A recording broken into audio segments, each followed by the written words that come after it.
శ్రీమాత్రే నమః. ఆ లలితాంబిక అమ్మవారి యొక్క అనుగ్రహం మీ అందరికీ కూడా పుష్కలంగా ఉండాలని మనస్ఫూర్తిగా కోరుకుంటూ, మనము ఉగాది మాసం నుంచి ప్రతి 4 నెలలకు ఒకసారి ఏం చెప్పుకుంటాం, ఉగాది నుంచి ఈ యొక్క కాందాయ ఫలం అనేటువంటిది ఉంటుంది పంచాంగంలో. ఈ పంచాంగంలో కాందాయ ఫలం గురించి తెలుసుకుంటాం.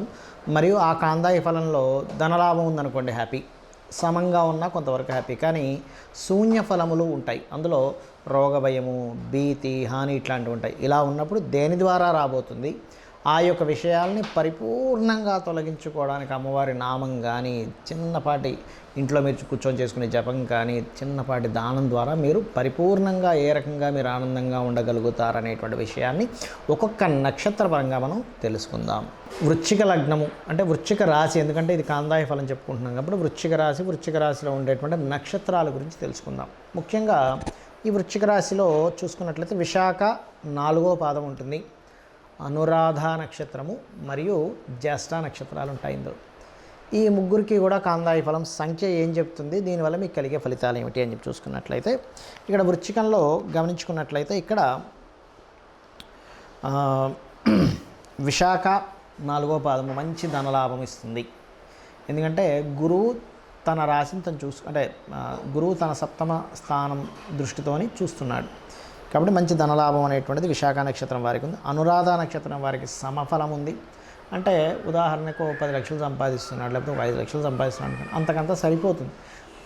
అంటే వీళ్ళు అప్పుల్లోకి వెళ్ళడం అయితే ఏం కాదు అని చూపిస్తుంది అనురాధ నక్షత్రం వారికి. కాకపోతే తక్కువ స్థాయిలో కొంత ఆదాయం చూపిస్తుంది.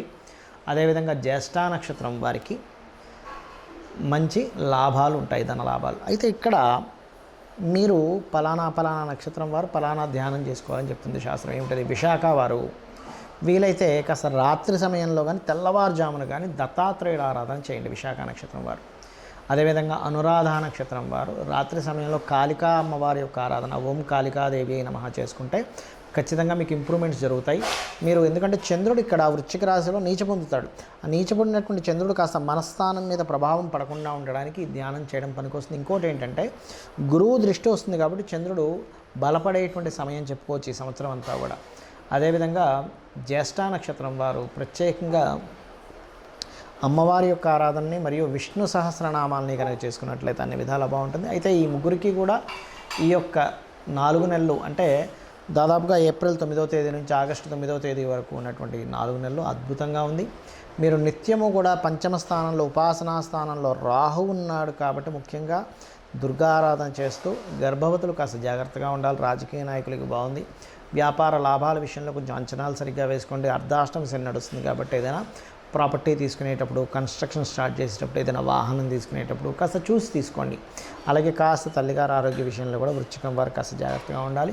కాకపోతే ఇక్కడ ఏంటంటే మీ అందరికీ కూడా ఇంకా మంచి ఫైనాన్షియల్ గ్రోత్ రావాలంటే దుర్గాదేవి ఆరాధన, దత్తాత్రేయుడి యొక్క ఆరాధన చేయండి, అన్ని విధాలు బాగుంటుంది.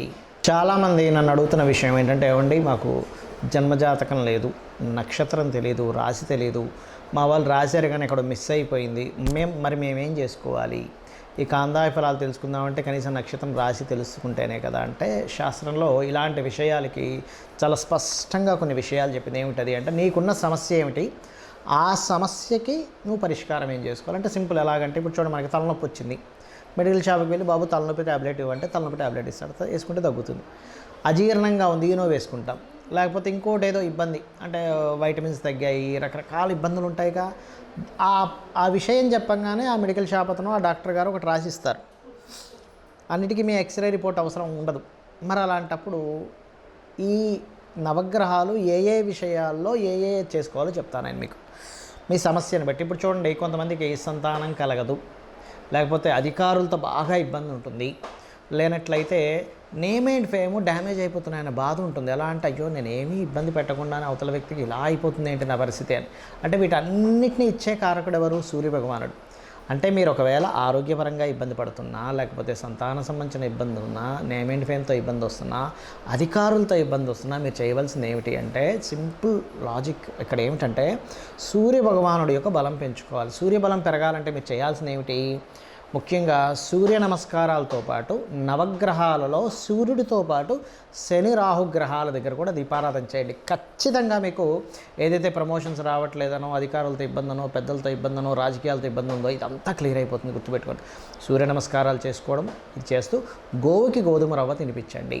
ఇక రెండవది, ఏమండి నాకు మానసికంగా బాగా ఇబ్బంది ఉంది కానీ జాతకం తెలియదు, ఏం చేయాలి? సింపుల్గా ఒక మంత్రం చెప్తాను. ఏమిటది అంటే లలితా సహస్రనామాల్లో ఒక నామం ఉంటుంది. ఏమిటది? అష్టమీ చంద్ర విభ్రాజ అలికస్థల శోభిత. ఈ నామము పనులు త్వరగా అవ్వడానికి కూడా పనిచేస్తుంది. అంటే ఇది సగం పని ఆగిపోయిందండి. ఎందుకంటే ఈ యొక్క అష్టమీ చంద్ర విభ్రాజ, ఈ అష్టమి చంద్రుడికి అష్టమి నాడు తిథికి త్వరితాదేవి యొక్క ఆరాధన త్వరగా పనులు అయ్యేలా చేస్తుందట. అలాగే ఇంత పెద్ద నామం నేను చెప్పలేనండి అనుకునేటువంటి వారు ఓం మనస్వినియే నమః అనుకోండి. పాలతో కానీ, తేనెతో కానీ, పెరుగుతో కానీ, చక్కెరతో కానీ, నీటితో కానీ బిల్వపత్రం వేసి మీరు కనుక శివునికి అభిషేకం చేశారా, అసలు మనసు ఎందుకు బాధపడాలి, నేను ఎందుకు బాధపడుతున్నాను, నాకేం అవసరం అనేటువంటిది ఒక ధీమా మీలో వచ్చేస్తుంది. చక్కగా మీరు అసలు ఎంతో హ్యాపీగా ఉంటారు ఈ పని కనుక మీరు చేయగలిగితే. అలాగే ప్రయాణాల్లో ఇబ్బంది ఉన్న, మదర్కి హెల్త్ ప్రాబ్లం వచ్చినా, అనవసరంగా బ్రీతింగ్ ప్రాబ్లమ్స్ ఉన్నా కూడా ఈ రెమెడీ చేసుకోవచ్చు ఈ చంద్రుడికి సంబంధించినటువంటిది. అలాగే చంద్రగ్రహం దగ్గర దీపారాధన చేయండి. వీలైతే పౌర్ణమి లేదా అమావాస్యలకి, అంటే శాస్త్రంలో చెప్పినటువంటిది పౌర్ణమి, అమావాస్య, చతుర్థి, అష్టమి, నవమి నాడు గనక లలితా సహస్రనామం కనుక చేసినట్లయితే కూడా మీ మనసు స్థిమితంగా ఉంటుందని శాస్త్రం చెప్పింది. ఇక మూడోది చెప్తాను నేను మీకు ఇక్కడ. ఏమిటది అంటే కొంతమందికి చూడండి ప్రతిదీ గొడవ అయిపోతుంటుంది. ఏమిటండి అసలు మాట్లాడితే గొడవ అయిపోతుంది అంటూ ఉంటారు. అలా మాట్లాడితే మీకు గొడవ అవుతుందంటే లలితా సహస్రనామాల్లో అద్భుతమైన నామం ఉంటుంది. ఏమిటది అంటే ఓం కర్పూర వీటికామోద సమాకర్ష దిగంతర. ఈ నామం చేస్తే ఏమవుతుందంటే, ఈ నామానికి ఉన్న అర్థం ఏమిటి అంటే అమ్మవారు తాంబూల చర్వణం చేసుకుంటే ఆ కర్పూర, వీటిక ఇవన్నీ వేసుకున్నటువంటిది అమ్మవారు తీసుకుంటే లోకాలన్నిటికీ సువాసన వచ్చిందట. అందరూ దేవతలు, గంధర్వులు అందరూ అనుకున్నారట, అబ్బా ఏమిటి సువాసన ఎక్కడి నుంచి వస్తుందని. అంటే ఏమిటి, అలా అమ్మవారి యొక్క నోటి నుంచి వచ్చినటువంటి ఆ తాంబూల చరణం వల్ల వచ్చినటువంటి ఆ యొక్క సువాసన అందరంత మంత్రముగ్ధులుగా ఎంత అద్భుతంగా ఉందన్నారో మీ యొక్క వాక్కు నుంచి అలా అనుకుంటారు. అంటే ఏమిటి, మీరు మాట్లాడేటప్పుడు గొడవలో బాబా ఇంత చక్కని మాట చెప్పింది ఈవిడ, లేకపోతే ఇతను ఎంత చక్కని మాట చెప్పారు అనుకుంటారు. అలాగే ఆ మంత్రం చేసుకుంటూ గొడవలు తగ్గడానికి కుజుడి దగ్గర, శని దగ్గర, రాహు దగ్గర దీపారాధన చేసి, వీలైతే బుధగ్రహం దగ్గర కూడా దీపారాధన చేసి విష్ణు సహస్రనామాలు వింటూ ఉండండి. చక్కగా మీ గొడవలు అనేవి తగ్గుతాయి. రిలేషన్స్ అవేవి చాలా చక్కగా ప్రతిష్టంగా పెరుగుతాయి. అదేవిధంగా ఇక బుధగ్రహ సంబంధించినటువంటి, అంటే కొంతమందికి చూడండి నర్వ్ రిలేటెడ్ ప్రాబ్లమ్స్ ఉంటాయి, లేనట్లయితే వ్యాపారాల్లో కలిసి రాదు, లేదా అప్పులు అయిపోతూ ఉంటాయి. ముఖ్యంగా బుధగ్రహం కనుక బాగోలేడు అనుకోండి మన జన్మజాతకంలో విపరీతమైన అప్పులు అయిపోతూ ఉంటాయి. అరే ఏది ముట్టుకున్నా అప్పు అయిపోతుందండి, ఏమిటో నాకు అర్థం కావట్లేదు, ఈ అప్పుల సుడిగండం నుంచి ఎలా బయటికి రావాలో అర్థం కావట్లేదు అంటూ ఉంటారు. అటువంటి వారికి ఒక చక్కటి నామం చెప్పింది శాస్త్రంలో. ఏమిటది అంటే ఓం అపర్ణాయై నమః. చాలా సింపుల్, చాలా త్వరగా పనిచేస్తుంది కూడా. ఎందుకంటే ఈ అపర్ణ అనే నామము లలితా సహస్రనామాల్లో అమ్మవారు శివుని కోసం ప్రార్థన చేస్తూ పర్ణములు కూడా విడిచిపెట్టింది. అంటే కనీసం ఎండిన ఆకును కూడా తీసుకోలేదట అమ్మవారు. ఆకుకి కారకుడు బుధుడు. ఎండిన ఆకంటే ఏమిటంటే మీకు ఇంకా అప్పు అనేటువంటిది మీ జోలికి రాకుండా చేస్తుంది. అంటే అప్పు చేసే పరిస్థితి రాకుండా అయిపోతుంది. అప్పు ఇచ్చి ఇబ్బంది పడేటువంటి రాకుండా పరిస్థితి చేస్తుంది అమ్మవారు. దీంతోపాటు కొంచెం ఫైనాన్షియల్ గ్రోత్ పెరుగుతేనే కదా అప్పులు పెరుగుతాయి, అప్పులు తగ్గుతాయి. అందుకని ఏం చేస్తారు, ఓం సంపత్కరీ సమారూఢ సింధుర వ్రజ సేవితాయి నమః చేసుకోండి, అన్ని విధాలు బాగుంటుంది. అదేవిధంగా ఇప్పుడు చూడండి కొంతమందికి సంతానం కలగదు, అప్పుడు దత్తాత్రేయుడు ఆరాధన చేయండి. గురుగ్రహం దగ్గర, శని రాహు గ్రహాల దగ్గర దీపారాధన చేయండి. అదేవిధంగా ఓం దిగంబర శ్రీ పాదవల్లభ దిగంబరాయై నమః అనే నామస్మరణ చేయండి. ఖచ్చితంగా సంతాన అభివృద్ధి, గురువుల నుంచి వచ్చేటువంటి ప్రోత్సాహము, బ్యాంక్స్ నుంచి వచ్చేటువంటి ప్రోత్సాహము. మీరు దత్తాత్రేయుడు ఆరాధన ఏమిటంటే సృష్టి స్థితి లయకారకులైనటువంటి బ్రహ్మ విష్ణు మహేశ్వరుల యొక్క స్వరూపం. కాబట్టి మీకేమవుతుంది, ఏదైతే నేనేది ప్రారంభించలేకపోతున్నాను, నేనేది నడపలేకపోతున్నాను, నాకేది కంప్లీట్ అవ్వట్లేదు అనుకునేటువంటి ఆ యొక్క కర్మ ఏదైతే ఉందో ఆ కర్మ తొలగిపోతుంది. ఇక కొంతమందికి వివాహ సంబంధించిన విషయంలో దోషం ఉంటుంది.